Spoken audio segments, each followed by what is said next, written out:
Telangana politics का नया चेहरा तब सामने आया जब बीजेपी ने 2024 लोकसभा इलेक्शन के लिए उन्हें टिकट दिया।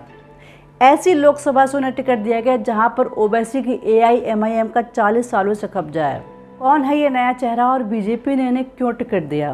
पॉलिटिक्स में आए इस नए चेहरे का नाम है माधवीलता, जो 49 ईयर्स की हैं, जो एक एंटरप्रेन्योर हैं, एक हॉस्पिटल एडमिनिस्ट्रेटर है और एक ट्रेंड भरतनाट्यम डांसर हैं। इनके 3 बच्चे हैं और उन्होंने अपने बच्चों की होम स्कूलिंग कराई है और अब इनके 2 बच्चे IIT में पढ़ रहे हैं। माधवीलता के हस्बैंड विश्वनाथ जो बिरंची हॉस्पिटल के फाउंडर हैं और माधवीलता उसी हॉस्पिटल की चेयरपर्सन है। इसी हॉस्पिटल से माधवीलता के समाज सेवा के काम की शुरुआत होती है। इसके बाद उन्होंने कई चैरिटेबल ट्रस्ट और ऑर्गेनाइजेशन जैसे कि लोपामुद्रा ट्रस्ट और लतामा ट्रस्ट बनाए।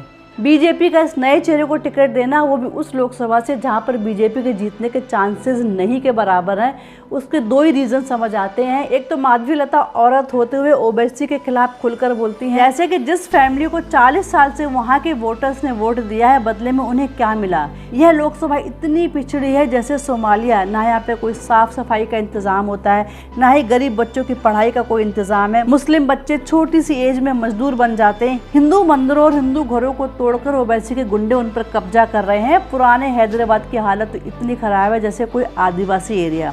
दूसरा रीजन है माधवीलता का उस लोकसभा के मुस्लिम औरतों के साथ काम करना, जैसे मुस्लिम औरतों के साथ मिलकर ट्रिपल तलाक के खिलाफ कैंपेनिंग करना।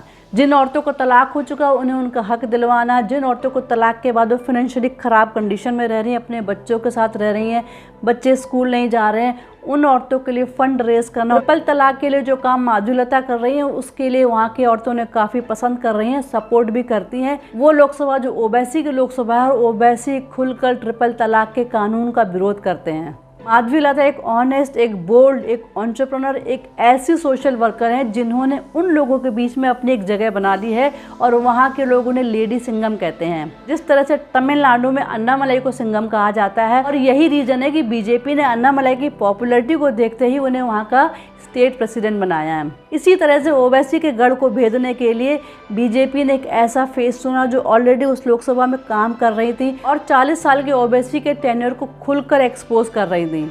पिछले कई दशकों से ओवैसी ब्रदर्स का उस लोकसभा पर डोमिनेंस रहा है और वो पब्लिक को बताती हैं कि परिवारवाद की राजनीति डेमोक्रेसी के लिए खतरा है, इसे उखाड़ फेंकना है। 2014 और 2019 में बीजेपी से भगवंत राव ने चुनाव लड़ा था और वो चुनाव हार जाते हैं। 2020 की म्यूनिसिपैलिटी इलेक्शन के लिए बीजेपी ने एडी चोटी का जोर लगा दिया था, जिसमें बीजेपी के जितने भी स्टार प्रचारक हैं, मोदी, योगी, अमित शाह, नड्डा, स्मृति ईरानी, राजनाथ सिंह, सबके सब वहाँ पर कैंपेनिंग करने गए थे। तो ऐसा नहीं, बीजेपी काफी सालों से वहाँ पे काम कर रही है। 2024 के लोकसभा इलेक्शन में बीजेपी का ज्यादा फोकस साउथ इंडियन पॉलिटिक्स का है। वो साउथ में अपना पैर जमाना चाहती है। इसी वजह से उन्होंने हैदराबाद में एक ऐसी निडर, एक ऐसी बोल्ड लीडर को चुना जो ओवैसी को कड़ी टक्कर दे सके।